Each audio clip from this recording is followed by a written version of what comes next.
The Forbidden Sanctum introduces a roguelike league mechanic that is both complex and difficult. However, if you master it, you will get loot explosions full of raw currency and consistently get multiple divines per run.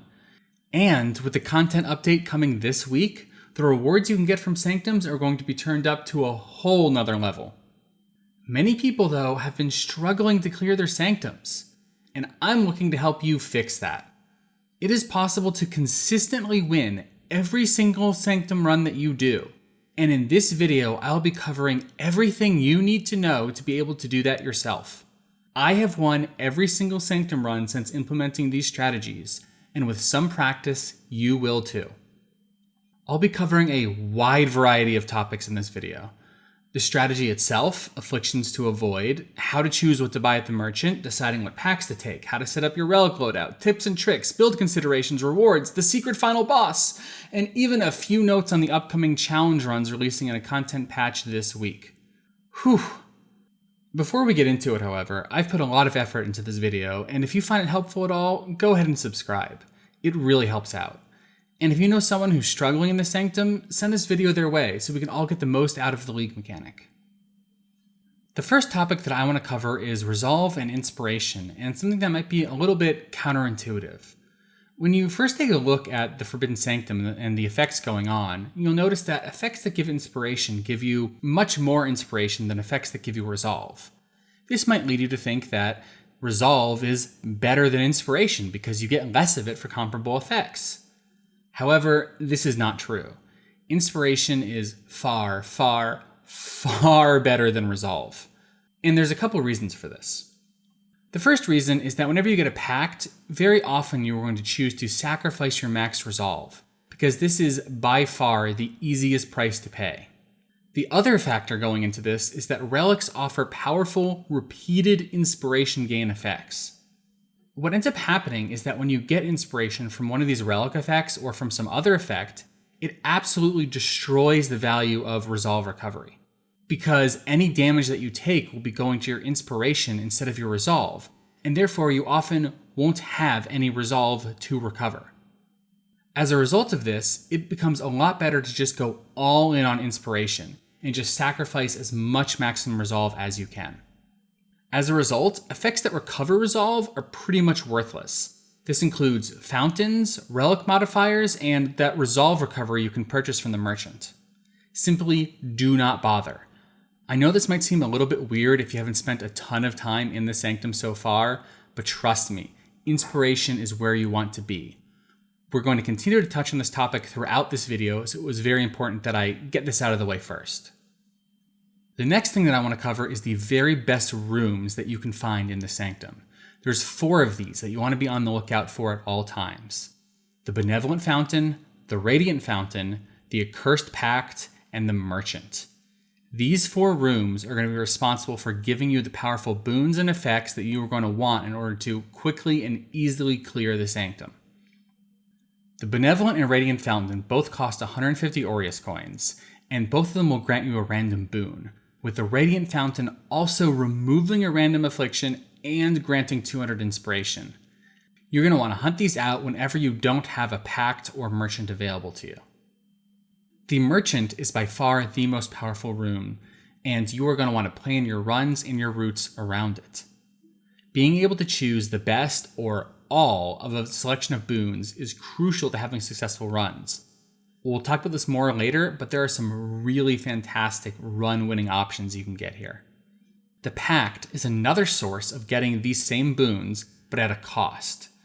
Having said that, because you're going to be stacking inspiration so much, the cost that lets you pay maximum resolve pretty much isn't going to be a cost at all. So hitting up Pacts will let you get extra boons without effectively paying anything, either when a merchant isn't around or it's too early in the run and you don't have enough coins to hit up a merchant yet. Now, as for the other reward types, fountains, you're pretty much just going to want to ignore them. You're going all in on inspiration. You're not going to have any resolve to heal. You're going to be better up hitting any other room that gives you something that will actually contribute to a successful run. Unless you're in some weird situation or a very dire situation, you're just not going to go to regular fountain rooms. Similarly, accursed fountains, they'll restore more resolve at the cost of a random affliction, but not only are you not going to have any resolve to restore, getting a random affliction, as we'll talk about in a bit, is way too risky and basically never ever worth it unless you are about to 100% lose the run. Treasure rewards will give you Aureus coins, and this is going to be the bulk of the Aureus coins you get over the course of a run. Hitting up major treasure rewards or minor ones early in the run is going to be crucial for being able to pay for fountains and the very best boons off of merchants. Early in a run, you are going to want to maximize the number of treasure reward rooms that you hit up. And finally, we have the offer rooms. These are what give you actual rewards for the run. Generally speaking, you're going to want to pick the option that is the most valuable regardless of when in the run you get it, because when you're doing this strategy, you're going to win the run anyways. So whichever one gives you the most value, that's the one you should select. Often, these offer rooms are completely worthless on 4, 1, and 2. They'll be like, do you want 12 alteration orbs and whatnot? They'll be totally worthless. You're going to want to ignore these on 4s 1 and 2. I mean, take a look. You can see when you hover over them what they offer. But you're pretty much going to want to ignore them and really only start prioritizing offer rooms on 4s 3 and 4. That brings me to the winning strategy. This is a high-level overview of what you want to be looking to do in the Sanctum in order to have a winning run.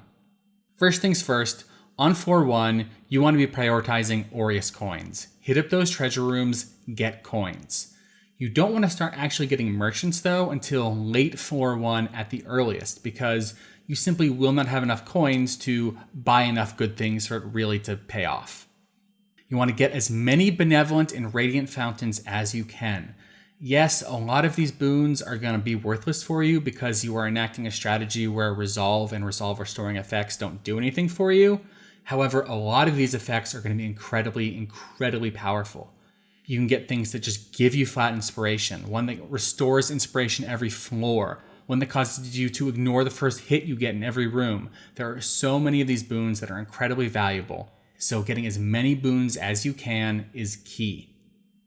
Other than that, you're going to want to prioritize packed rooms, and you're going to want to pay maximum resolve in order to get powerful beneficial effects. Once again, you're going to want to focus on stacking inspiration over restoring resolve. I cannot emphasize this enough. So the general gist of this is that on 4s 1 and 2, you're looking to hit up all these rooms to make yourself as strong as possible. Once you hit 4s 3 and 4, that is when you're going to want to start hitting up the offer rooms.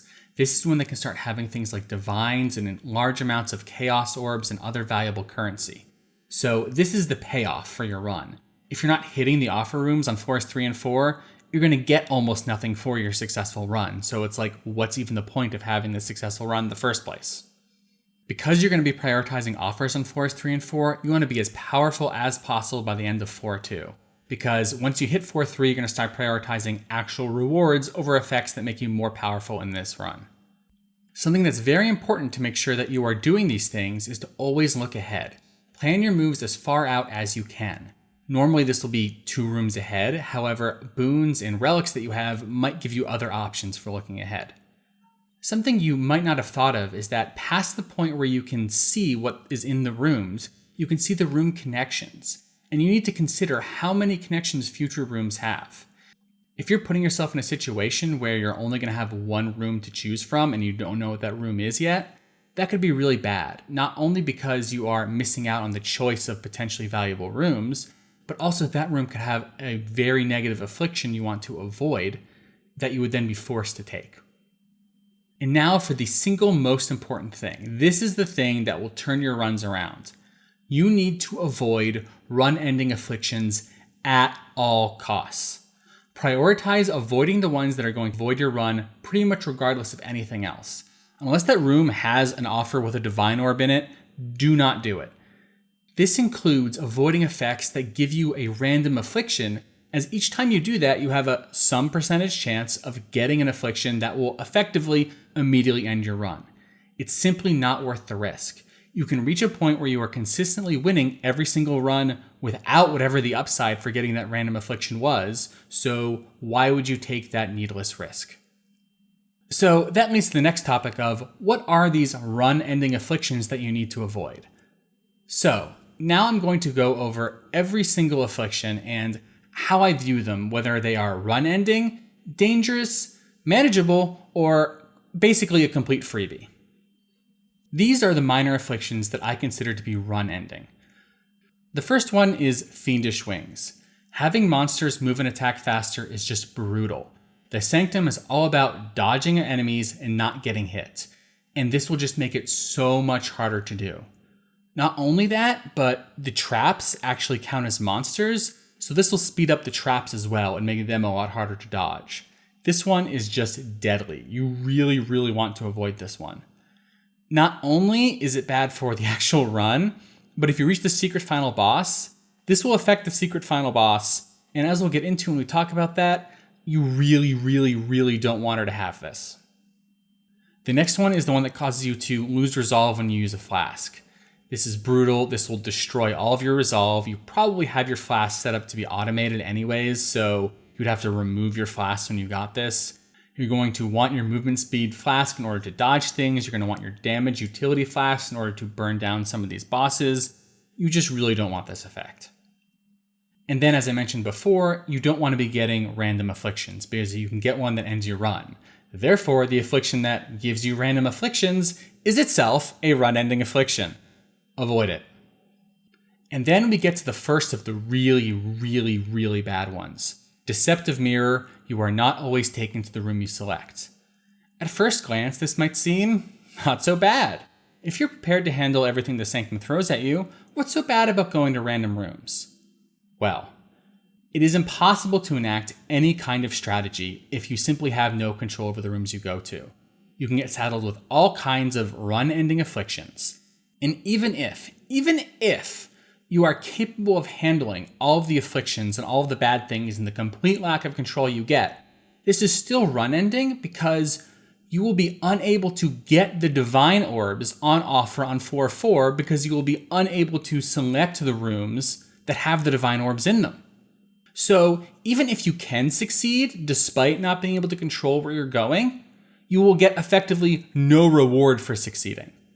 So you simply cannot take Deceptive Mirror because you will find it incredibly difficult to win, and then if you do win, you'll get no reward for winning.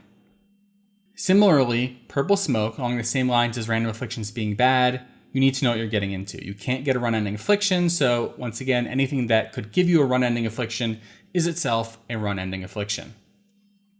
And then Golden Smoke. Golden Smoke is the same as Deceptive Mirror. It hides what reward you get from the room, which is effectively the same as being taken to a random room. You can't choose the offer rooms on floors 3 and 4. You can't choose Pact and Merchant rooms that'll help you succeed. This is simply a run-ender. And then you have Fortax. This one is on here because it is simply way too risky. If you take this one, you are gambling on finding a merchant that you'll be able to spend all of your coins on this floor before the floor ends. Oftentimes, this simply will not pan out. You either won't find a merchant, or you will find a merchant, but they'll have an affliction that prevents you from entering that room, or you'll find the merchant, go into the room with the merchant, and they'll have nothing of value, and you'll be forced to effectively buy whatever garbage they have instead of saving your coins for a future floor. Now, this is one that's okay to take later on, along with some of these other afflictions. If you're at the very end of the run, then you can take them just fine. But early on in the run, or even midway through the run, you need to avoid Fortax. Empty Trove, this is the one that is run ending only if you get it early on in the run. If you already have a huge stockpile of coins, or you already have enough boons that you're strong enough that you don't need those coins for anything anyways, you can go ahead and take this. But otherwise, chests are the primary source of Aureus coins. You're going to need those coins for things like fountains and the merchant. And even offers, I don't know if you've noticed, but in order to accept an offer, you actually have to spend 5 coins. So if you are stuck at 0 coins, you won't be able to get any rewards. That leads us to Door Tax. And the reason this one is on here is because, once again, if you have 0 coins, you will be unable to even select the offers. So this one runs the risk of you reaching a point where you simply are unable to get any rewards for your run if you get so depleted on Aureus coins. Now, if you have tons of them, you know how many rooms are left, and that's impossible, maybe you can take this one, but this one is pretty brutal. I would just avoid it. Next up, we reach the afflictions that I would consider to be dangerous. I might consider going into a room that has one of these afflictions on it if I really wanted it, or if it was near the end of the run, or if for some other reason something was offsetting how bad this affliction is. But for the most part, you should avoid these. The first one is Phantom Illusion, which gives you a random minor affliction, but just for that room. This is technically manageable because you don't actually have to deal with the permanent downsides of the random affliction. But some of the afflictions, if you don't realize that you have them, might cause some really nasty things to you. And because I personally don't want to have to be checking my list of afflictions every single room to see which one that I got in order to potentially play around something, I would just avoid this one. The next one is Reduced Movement Speed. Reduced Movement Speed is deadly in the Sanctum. Now, this affliction can actually be fine for certain characters. If you have like 200% or more movement speed, then 40% reduced movement speed will still knock you down to moving faster than my character moves, so you'll be just fine. However, if you're around like 140 to 150% movement speed, knocking yourself down to default movement speed is just going to get you killed. This one is so much deadlier than it looks. Trust me, you really want to avoid it. Then you have the one that causes the merchant to only offer one choice. This is really bad. When you hit the merchant, you're going to have a whole stockpile of coins. You only find them maybe once per 4 on average at most. You're going to want to be buying multiple boons, and you're going to want to have options to choose from. Like if they only have one choice and it's garbage, this really, really negatively impacts the value that the merchant brings. And then you have Weakened Flesh, which is minus 100 to maximum resolve. This one on here might seem a bit weird considering I talked about sacrificing your resolve left and right and how powerful that is. But that's kind of why this one's on here. If you reduce your maximum resolve to 1 via this affliction, you'll be then unable to sacrifice maximum resolve at Pacts in order to get the upsides. So this one isn't here so much because it'll get you killed, so much as it kind of turns off your ability to get powerful upsides at the Pacts. So the next one is Poisoned Water.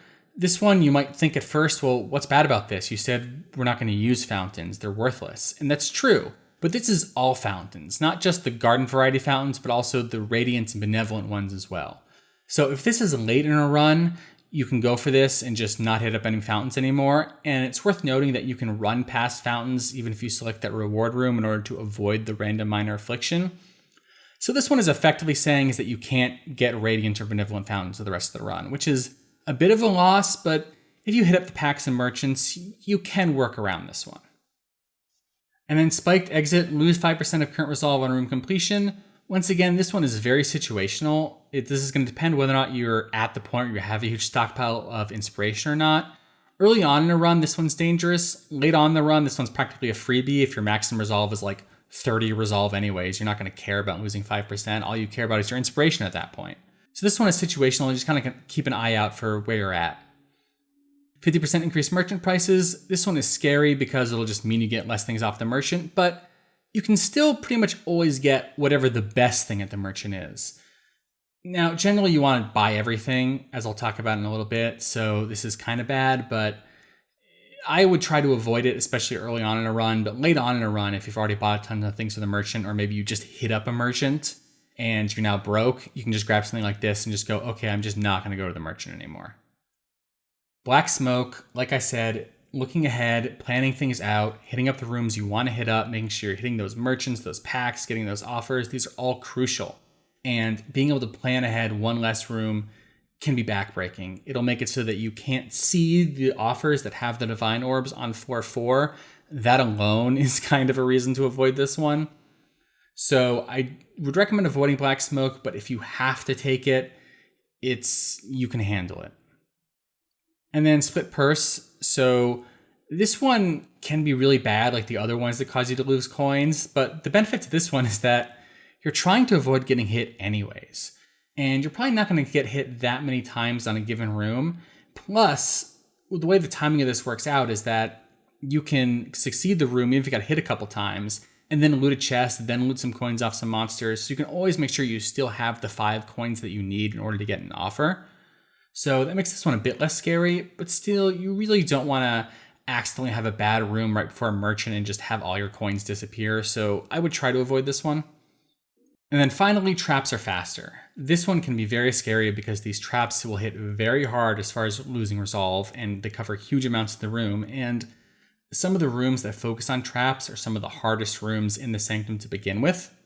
So making the traps even harder to deal with could be putting yourself in a situation where you could have a bad room where you lose a lot of resolve. Having said that, Personally, I'm at a point where I've done enough Sanctums that I will just take this one almost as if it's a freebie just because I'm so used to working around the traps, and I have some tips that'll help you with those later on in the video.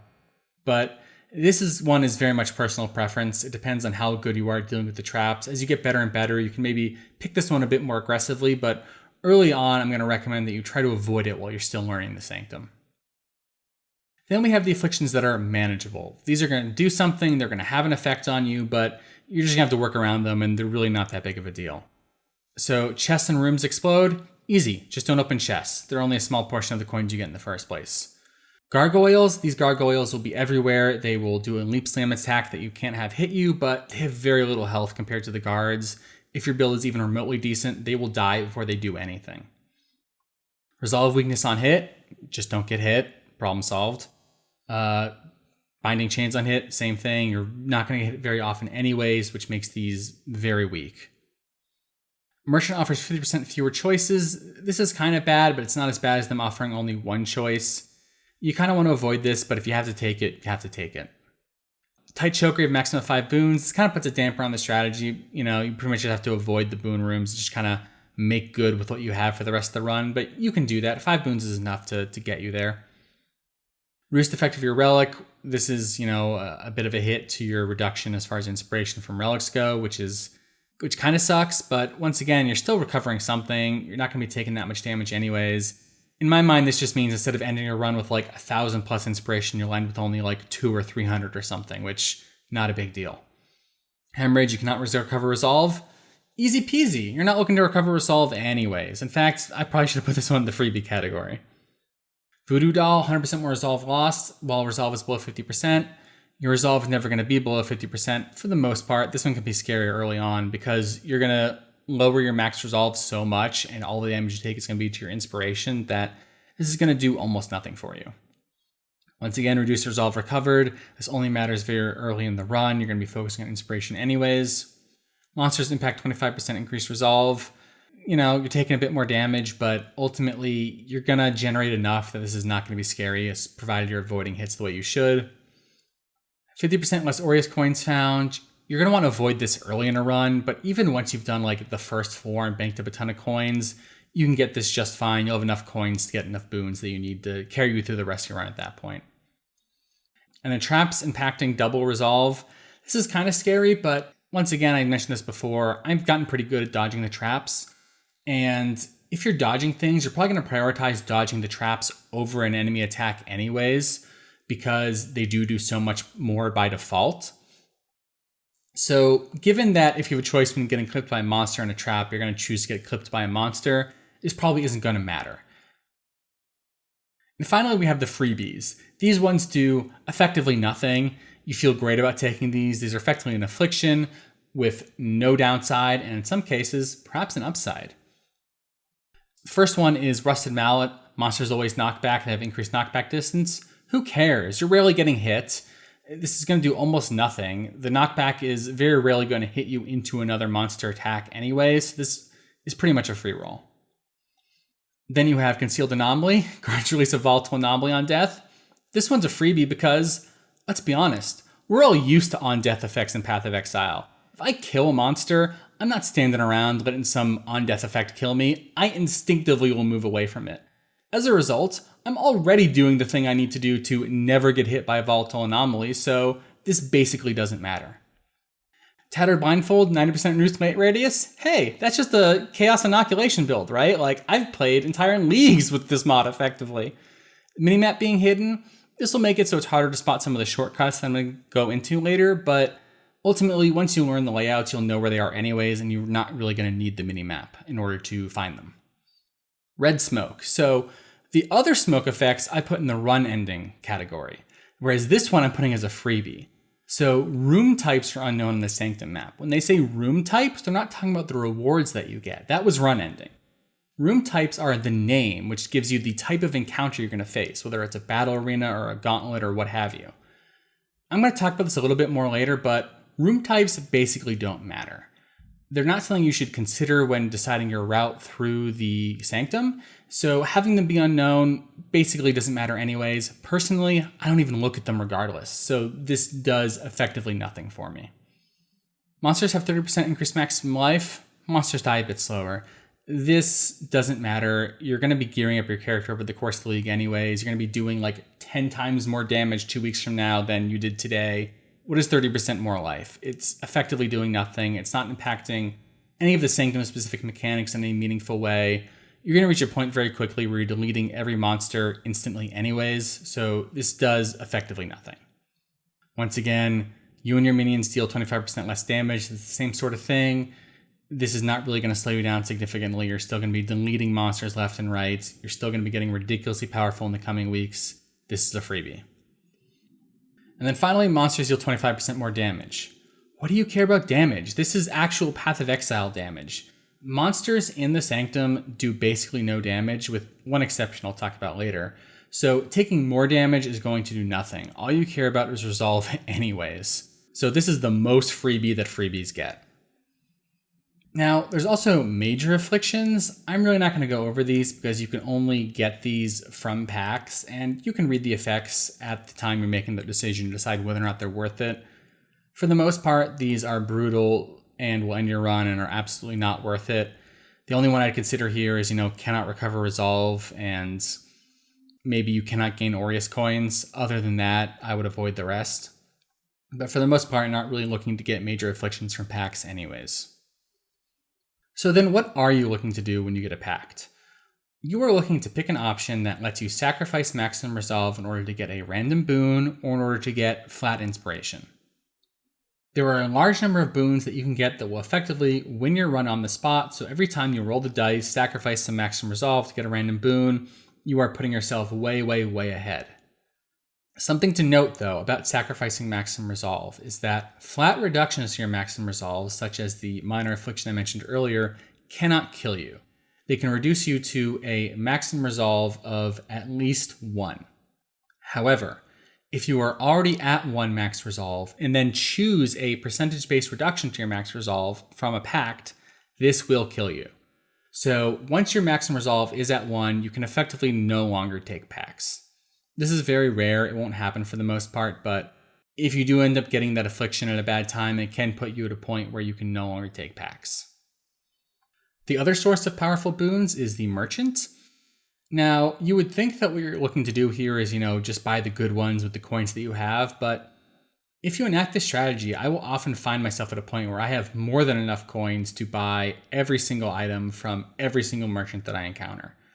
And I believe that at least some of the boons cannot stack, which is to say if you already have them, you cannot get them again and will get a different one instead. Therefore, it's in your best interest to simply buy everything, because even if you buy a bad one, that just means that a random boon you get in the future has a higher chance of being one of the good ones that you really, really want.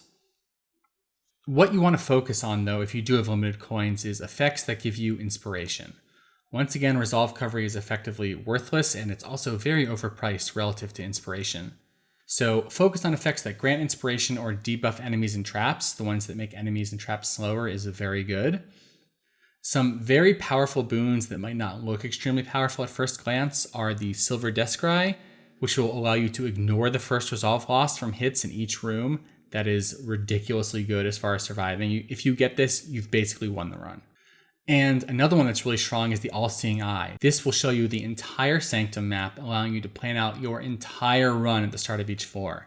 This is ridiculously good. It's especially good for floor 4 because being able to see every room will let you find all of the offer rooms with divine orbs and plan the route through that lets you hit all of them.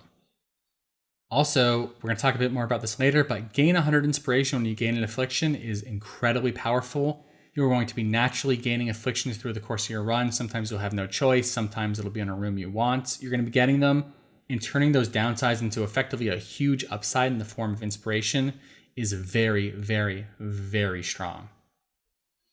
Now, outside of what you can do in the course of a single run, you also have relics, which are a form of meta progression that have a huge impact on a run success. You unlock your relic slots by doing room types on each floor for the very first time. So once you have done every room type for the first time, you will have every slot.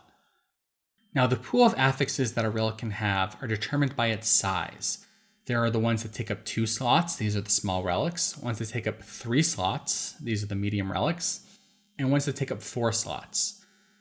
As you might imagine, the one that takes up 4 slots will have the best affixes in its pool. And this is shared across each one of these sizes, regardless of the orientations. For example, there's one that's 2x2, and there's one that's 4x1, and there's one that's 1x4. All of these share the same pool of affixes. Now, these relics are account bound. This is your personal progression through the Sanctum mechanic. You cannot purchase these. If you want ones with the specific affixes, you simply have to do the Sanctum more and more and better in order to acquire more relics, in order to have higher chances of getting the ones that you want. Once again, going back to Resolve and Inspiration, the most powerful effects on here are ones that give you repeated sources of inspiration. Effects that give you Resolve Recovery are effectively worthless, and effects that give you Maximum Resolve are okay, but they run counter to the Pacts strategy that is very important in order to get powerful boons. Now, if you're trying to track down specific affixes, it's notable that you can vendor 5-1 for relics in order to get a new relic of the same type, provided all of them are the same type of base item. However, for reasons I'll get into when I talk about the content update coming up, I do not recommend that you vendor any relics just yet until that content update is out and we get a sense of what these challenge runs are going to require of us. So now I'm going to go over the 3 different relic sizes and talk about the very best affixes you can get and what you should look to be including in your relic altar. The very best affixes I've put in green, ones that are okay are in yellow, and ones that are effectively worthless I put in red. First up is the small relics. These small relics are very common, you're going to get a lot of them, and they have a number of mediocre affixes, so you're very likely to get something that's okay, but these are never going to be overly powerful. The affixes of note on here are the ones that give you Inspiration and Maximum Resolve at the start of the run. Having extra health to start out with is very good. And if you get a high tier of the chests have a chance to drop double Aureus coins, that's also quite good, because this will allow you to get more items from the merchant and hit up the merchant earlier in the run. Another one that's pretty good off of this is the one that reveals random rooms on the map. Being able to see ahead and get some sense of room to visit or to know that a certain area has a room that's worthless so you can hit up other rooms is very valuable. Note this is just 2 rooms. This isn't 2 columns of rooms. It'll just pick 2 rooms at random and show you them. Of the ones that are worthless here, of note, the reason why monsters dropping coins is much worse than the chest one is that most of your coins simply do not come from monsters. Onto the medium relic, and this is where we start getting some of our top tier affixes. The first one to look out for is the prefix Gain Inspiration at the start of each floor. This is huge. Now, of note, this doesn't count floor 1. You'll start getting inspiration at the start of floor 2. But if you take this number and multiply it by 3, you can realize that this is a huge amount of inspiration to get from just 3 slots of your relic altar every single run. Each relic that you have of this is going to contribute something like 120 to 150 inspiration over the course of a run. This is huge. This gives you so much more health, lets you screw up so many more times while still being very comfortable and having a very easy clear. The next very powerful affix on these relics is the merchant has 2 additional choices. I mentioned this before, but often you'll show up to a merchant with so many coins, they will simply not have enough things for you to purchase. Not only that, but sometimes they won't have anything that's very good. This solves both of those problems. If you can get maybe one of these top tier affixes with 2 additional choices and just include that in your altar, going from 4 choices to 6 choices is a huge jump up. You will always be able to spend all of your coins. You'll have much better options that you get to pick. This is just huge.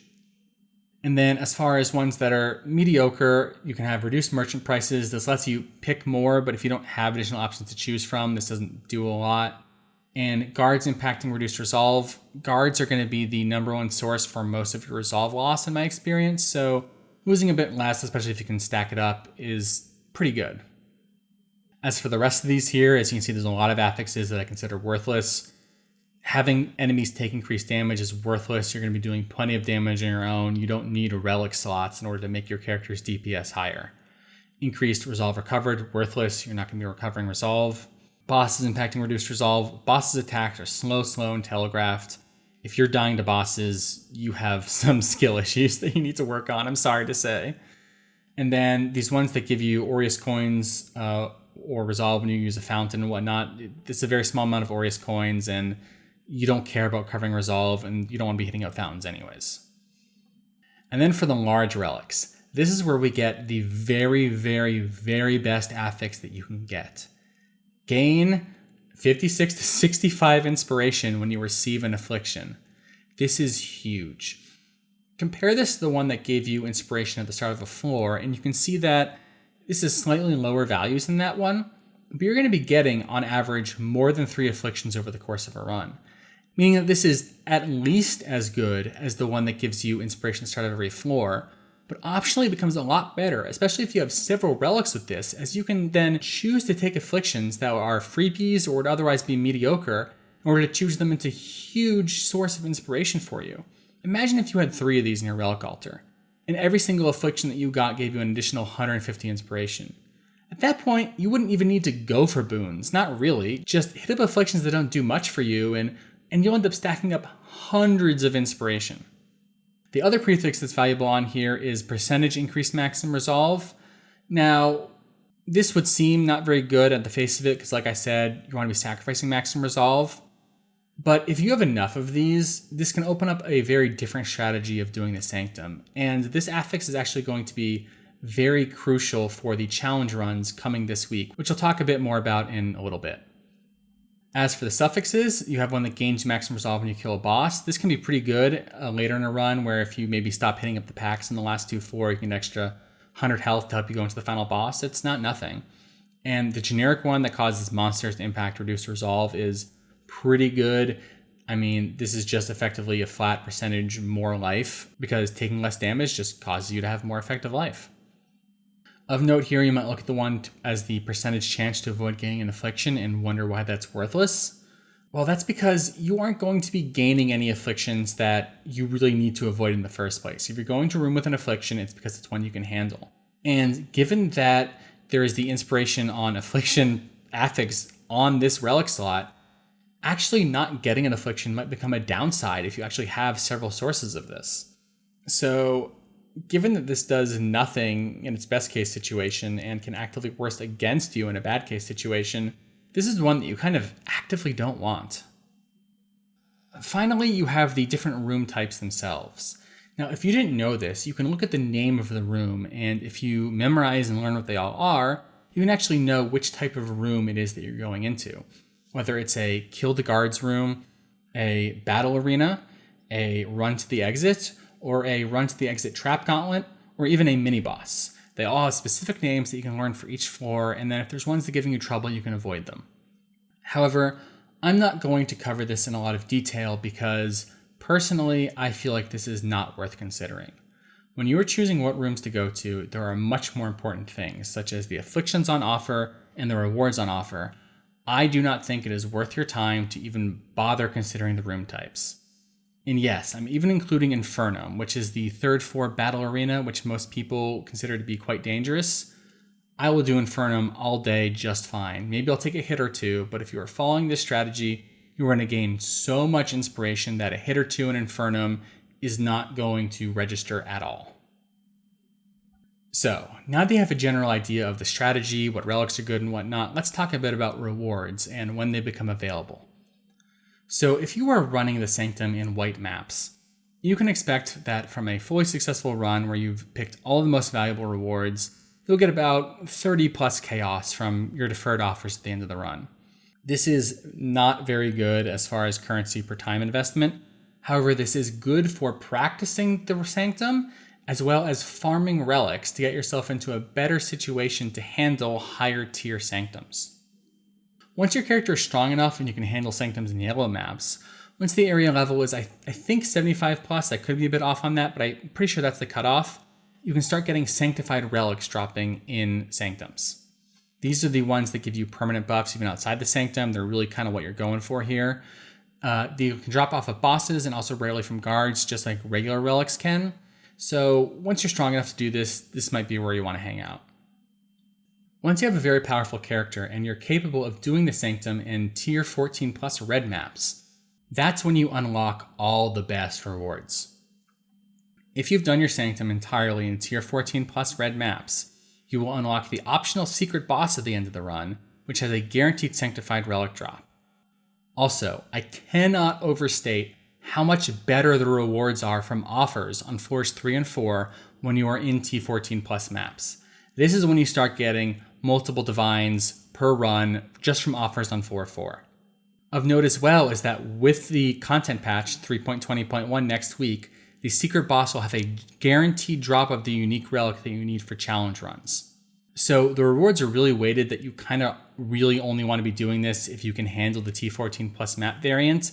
And that's just going to become even more the case in the next patch when they're adding even more rewards onto the most rewarding version of this content. That brings us to the secret final boss. If you have cleared the Sanctum at a lower tier, you might have seen that Lycia says something about coming back when you're stronger, and it's a bit of an anticlimactic end. If you clear the Sanctum in T14 plus maps, after you beat Lycia, there will spawn a portal to the secret final boss. Now, of note is that this is optional. If you have multiple divines on the line and you are feeling not very confident about your ability to tackle the secret final boss, you can skip it and just go straight to the reward room, get your divines, and cash out. If you do choose to do the secret final boss, however, it will have a guaranteed drop of the sanctified relic, and there are a few things that you should know about the secret final boss. Unlike everything in the Sanctum up to this point, the secret final boss is structured more like a typical pinnacle boss.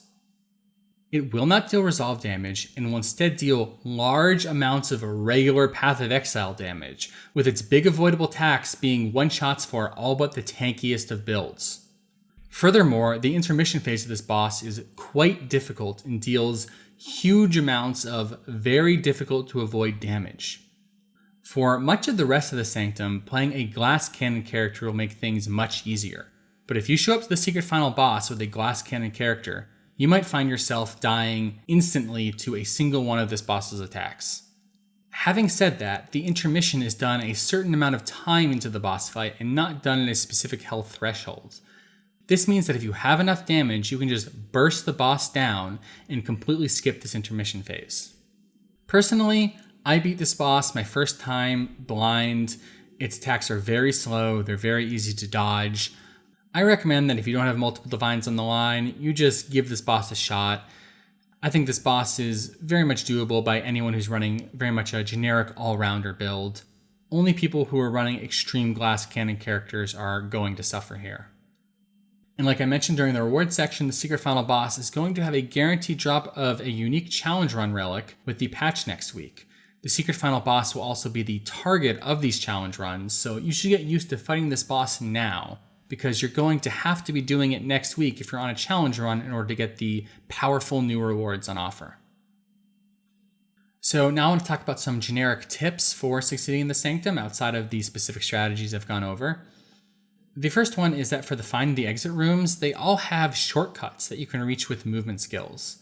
This is especially useful in the trap gauntlet rooms where you can often skip large sections of the trap portions by teleporting over small gaps and skipping right past them. On any floor other than 1, I would recommend that you just run straight to the exit on exit rooms. This is especially easy on floor 3 where you can teleport straight to the exit pretty much right from where the entrance is. The small amount of coins that you get from clearing these floors isn't worth the risk of getting hit even once. The next thing I want to talk about is the final boss gauntlet, where you're fighting Lycia. Something to note is that the red mist that damages you, that's around the area and restricts your movement, is only there while Lycia is still around and fighting you. Once you get Lycia down to a certain health threshold, she will retreat and the red mist will retreat. This will allow you to just run straight to the end of the gauntlet and kill Lycia, and it'll spawn some gargoyles, but they're very slow, you can just dodge them. In order to make this as easy as possible, you're really going to want to burn down Lycia. Make sure your build just has enough damage to burn her down, get rid of that red mist, because while the red mist is active, your area is very restrictive, and you're probably going to end up taking some damage. Finally, as far as the tips go, I want to talk about some considerations for your build and how you can tweak things to do a bit better in the Sanctum.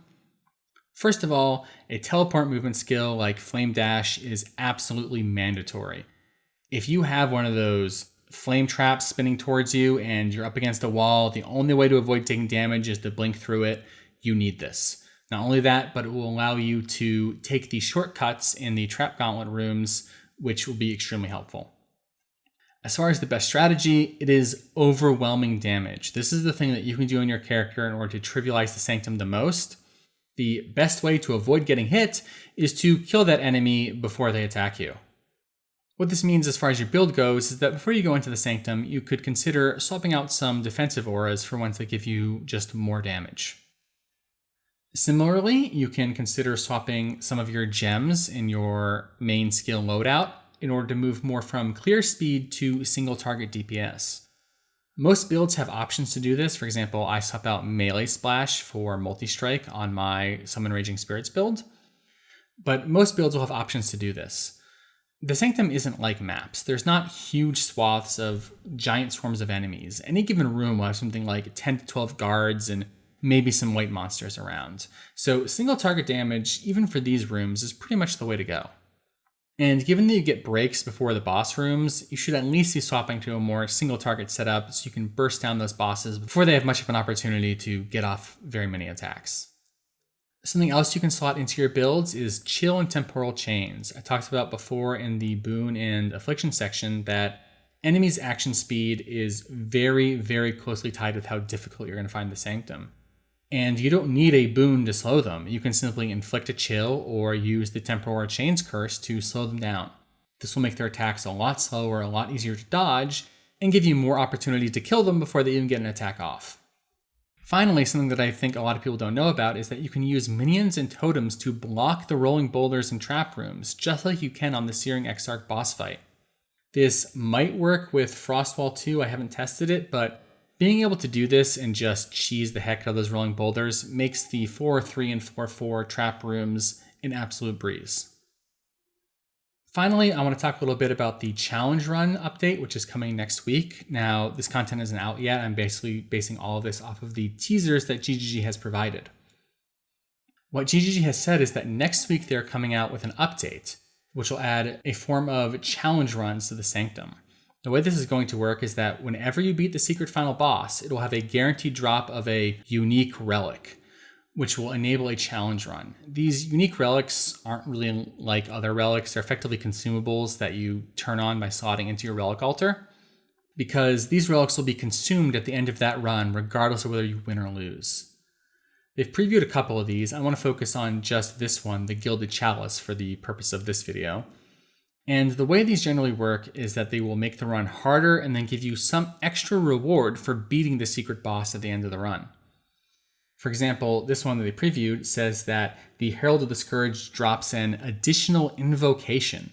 However, you cannot have inspiration. You cannot have inspiration at any point, and you cannot recover resolve. This obviously makes the run much, much, much harder. I'll talk a bit more about strategies in a bit. But the question is, what is an invocation? They previewed that as well. An invocation appears to be the way that you get those corrupted relics that GGG previewed that have keystones on them. It appears that these invocations are a tradable item, so you'll be able to buy one specifically for the keystone you want, and then add any keystone to your sanctified relic. This is obscenely powerful. This will effectively allow any character in the game to get one keystone of their choice without taking up any passive points or unique items or anything that takes up a slot, right? Because the sanctified relic is just a freebie. This is just on top of everything else. This is huge. This is going to be incredibly powerful for builds that get to save passive points, and it is going to effectively be build enabling, allowing builds that couldn't exist before they get keystones that are absolutely nowhere near what they want on the passive tree. Given that these invocations are tradable, I expect these to be wildly, ridiculously expensive. And the people that can do these challenge runs consistently are going to find them very lucrative. Especially because, if I'm reading this correctly, when you succeed a challenge run and you kill the Herald of the Scourge, it will then drop another unique relic, allowing you to chain challenge runs back to back. So if you're someone who is consistently clearing the Sanctum, you could find this to be incredibly lucrative. But the question becomes, well, how good do you have to be in order to clear these? Because that says cannot have inspiration, cannot recover resolve. However, of note is the things that it doesn't say there. So while you cannot have inspiration, you cannot recover resolve, you can, for instance, start a run with increased maximum resolve, or use relic effects that decrease resolve loss from hits. What I'm taking away from this is that something that's going to be key to succeeding at these challenge runs is having dedicated relic loadouts for each of the challenge runs that is possible. Because if you have a relic loadout for this one, that gives you tons of increased maximum resolve. And remember, that large relic can roll up to 35% increased maximum resolve as a single affix. You can probably start this run with like 600 resolve, which is probably enough for even a moderately skilled player to get through and succeed at something like this. So if you want to be one of the people that is getting rich selling the first batch of invocations to hit Trade League, my recommendation would be that you immediately start running Sanctums and building up the biggest stockpile of relics that you possibly can to ensure that you have on hand the one that you are going to need in order to succeed at these challenge runs. So that was a lot, but that's all I got right now. I'm probably going to cover the challenge runs in another video in the next week or two once they are out, so stay tuned for that. If you found this video helpful, once again, go ahead and subscribe, hit like, leave a comment, all that stuff. It really helps out. And if you have any tips of your own, absolutely leave a comment and let people know. I covered so much in this video, but I am certain there are things that I have missed, things that I have not seen yet. There is a lot to this content. So if you have knowledge to share, absolutely share it so we can all start doing even better in our runs, especially with challenge runs around the corner. We're going to need every little edge that we can get. Thank you so much for watching. I hope this video helped out, and I'll see you in the next one.